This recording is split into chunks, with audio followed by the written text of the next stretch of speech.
दोस्तों इमेजिन करें एक माचिस की तीली को। जैसे एक छोटी सी तीली आग को कंट्रोल में रख सकती है, अगर उसी आग का कंट्रोल ना हो तो वो सब कुछ जला भी सकती है। बिल्कुल इसी तरह नेशनलिज्म एक ऐसा आइडिया है जो लोगों को यूनाइट भी कर सकता है और डिवाइड भी कर सकता है। Welcome back to another episode of the world history series. आज हम एक्सप्लोर करेंगे एक ऐसा आइडिया जो दुनिया की सबसे बड़ी वॉर्स और रेवोल्यूशन का सबब बना और जिसने दुनिया को वर्ल्ड वॉर 1 की तरफ धकेल दिया। Yes, we are talking about nationalism।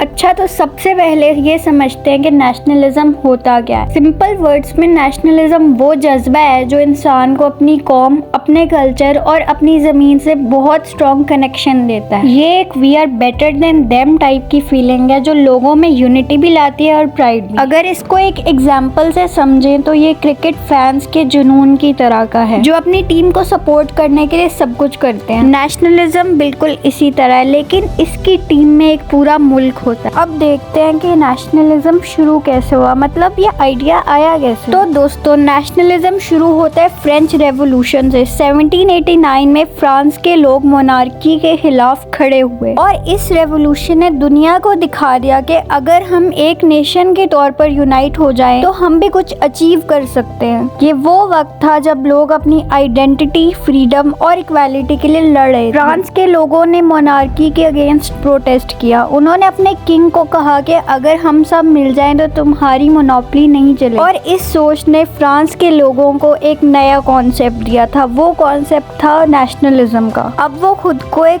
कौम समझने लग गए थे। फ्रेंच रेवोल्यूशन ने नेशनलिज्म का बीज बो दिया और यही बीज यूरोप के हर मुल्क में ग्रो कर गया, जहाँ हर नेशन अपनी आइडेंटिटी प्रोटेक्ट और प्रिजर्व करना चाहती। फ्रेंच रेवोल्यूशन को हमने एक और वीडियो में डिटेल में डिस्कस किया है। अगर आप फ्रेंच रेवोल्यूशन को अच्छे से समझना चाहते हैं तो आप वो वीडियो जरूर देखिएगा। तो दोस्तों फ्रेंच रेवोल्यूशन के बाद नेपोलियन आया और पूरे यूरोप को कॉन्कर करना शुरू कर दिया। फ्रांस के नेशनलिज्म को देखकर अब यूरोप के बाकी मुल्क भी अपने नेशंस को डिफेंड करना चाहते थे। इस वक्त पे नेपोलियन ने यूरोप के हर कोने में नेशनलिज्म का आइडिया स्प्रेड कर दिया। यूरोप की सब कंट्रीज अपनी अपनी आइडेंटिटीज बचाने के लिए एक्टिव हो गई। यूरोप के दूसरे मुल्कों के लोगों ने सोचा अगर फ्रांस के लोग ये सब कर सकते हैं तो हम क्यों नहीं कर सकते। नेपोलियन के कॉन्क्वेस्ट ने यूरोप में कंपटीशन और प्राइड के ऐसे बीज बो दिए जो आगे जाके ग्रो होने वाले थे। यूरोप के लोग अब अपने मुल्क के लिए प्राउड और पॉजिटिव होने लगे थे और हमें फिर यहीं से मिलते हैं जर्मनी और इटली की यूनिफिकेशन मूवमेंट। पहले ये दोनों कंट्रीज छोटी छोटी स्टेट्स में डिवाइडेड थी, लेकिन जब नेशनलिज्म का आइडिया इन कंट्रीज में भी आया तो ये स्टेट्स भी मिल गई और एक नेशन बन गया। इन दोनों कंट्रीज के लीडर्स को लगा कि ये अब वक्त है कि हम सबको एक कौम के तौर पर यूनाइट कर सकते हैं। अब जब जर्मनी और इटली जैसे पावरफुल नेशंस बन गए तो यूरोप में कंपटीशन और भी इंटेंस हो गया। हर कंट्री अपने पावर और प्राइड में इतना ऑब्सेस हो गई कि वो ज्यादा एग्रेसिव होने लगे। तो दोस्तों नेशनलिज्म के क्रेज के साथ जब कंट्रीज बहुत पावरफुल हो गई तो उनको एक और चीज मिल गई, इंपीरियलिज्म। अब सब सोचने लगे कि अगर हम अपनी कंट्रीज के अंदर इतने पावरफुल हैं तो दुनिया की और टेरिटरीज पे क्यों नहीं एक्सपैंड करें। और यहीं से इंपीरियलिज्म और नेशनलिज्म का डेंजरस कॉम्बिनेशन शुरू हो गया। अफ्रीकन और एशियन टेरिटरीज की रिसोर्सेज और लैंड का कंट्रोल सबको चाहिए था और इस इंपीरियलिज्म और नेशनलिज्म के मिलने से जेलसी और कंपटीशन का लेवल आसमान पर पहुंच गया। अब ये जो नेशनलिज्म और इंपीरियलिज्म का कंपटीशन था उसने यूरोप में नई दोस्तियों और दुश्मनियों का सिलसिला शुरू कर दिया। सबने अपने एलाइज ढूंढना शुरू कर दिए ताकि अगर कहीं कॉन्फ्लिक्ट हो तो सपोर्ट मिल सके। और दोस्तों इसी तरह यूरोप में अलायंस सिस्टम की फाउंडेशन रखी गई। ये बिल्कुल इसी तरह था जैसे किसी इलाके में दो बड़े ग्रुप्स बन जाएं जो सिर्फ अपने फ्रेंड्स को सपोर्ट करने का इरादा रखते हैं और हर वक्त यही टेंशन रहती है कि अगर किसी एक ग्रुप ने कुछ किया तो दूसरा उसका जवाब देगा। यूरोप में दो ग्रुप्स बन गए थे, एक था ट्रिपल अलायंस और दूसरा था ट्रिपल एंटांट। ट्रिपल अलायंस में जर्मनी, ऑस्ट्रिया और इटली थे और ट्रिपल एंटांट में ब्रिटेन, फ्रांस और रशिया थे। अब यूरोप में एक छोटी सी चिंगारी की जरूरत थी और वर्ल्ड वॉर 1 का धमाका होने वाला और वो चिंगारी थी आर्चड्यूक फर्डिनेंड की असैसिनेशन। 1914 में ऑस्ट्रिया के आर्चड्यूक फर्डिनेंड को बोस्निया में असैसिनेट कर दिया गया ऑस्ट्रिया ने इसकी वजह से सर्बिया को ब्लेम किया और सर्बिया का एलाई रशिया था। ये वही चिंगारी थी जो यूरोप के कॉन्फ्लिक्ट को वर्ल्ड वॉर में ट्रांसफॉर्म करने वाली थी। ये बिल्कुल इसी तरह था जैसे कभी किसी घर में छोटी सी बात पर लड़ाई हो और सब फैमिली मेंबर्स इन्वॉल्व हो जाएं। एक कंट्री का कॉन्फ्लिक्ट पूरे यूरोप को लपेट में ले रहा था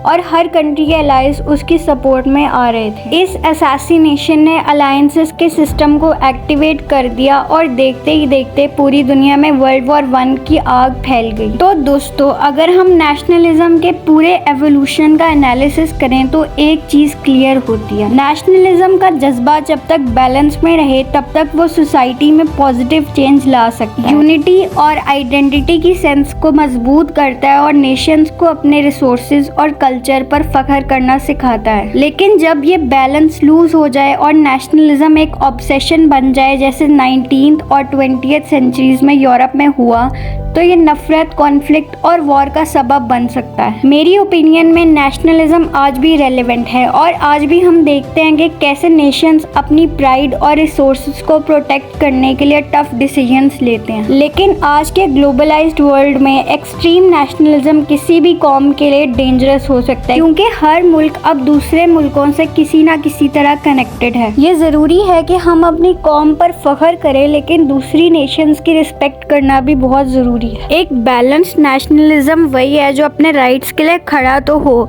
लेकिन ह्यूमैनिटी और रिस्पेक्ट को कॉम्प्रोमाइज ना करे। तो दोस्तों, ये थी स्टोरी नेशनलिज्म की, वो कॉन्सेप्ट जो शुरू तो यूनिटी और प्राइड के साथ हुआ लेकिन आखिर में दुनिया को वर्ल्ड वॉर तक ले गया। नेशनलिज्म हमें सिखाता है कि अपनी कौम से प्यार करना जरूरी है, लेकिन जब वो प्यार एक ऑब्सेशन बन जाए तो वो दुनिया के लिए बहुत डेंजरस बन सकता है। आखिर में ये याद रखना जरूरी है कि नेशनलिज्म एक पावर है और पावर का इस्तेमाल कैसे करना है ये हमारे ऊपर है। ये बिल्कुल उसी तरह जैसे हम माचिस की तीली से रोशनी भी कर सकते हैं और चीजों को जला भी सकते हैं। आज की दुनिया में अगर हम नेशनलिज्म को अपने और दुनिया के फायदे के लिए वाइजली यूज करते हैं तो ही हम एक पीसफुल और प्रोग्रेसिव सोसाइटी बना सकते हैं। तो आपको क्या लगता है, क्या नेशनलिज्म आज भी वैसे ही डेंजरस हो सकता है जैसे पहले होता था, या हम इसको पॉजिटिव पर्पसेस के लिए यूज कर सकते हैं? और अगर आपको ये वीडियो पसंद आई हो तो लाइक और सब्सक्राइब जरूर करें।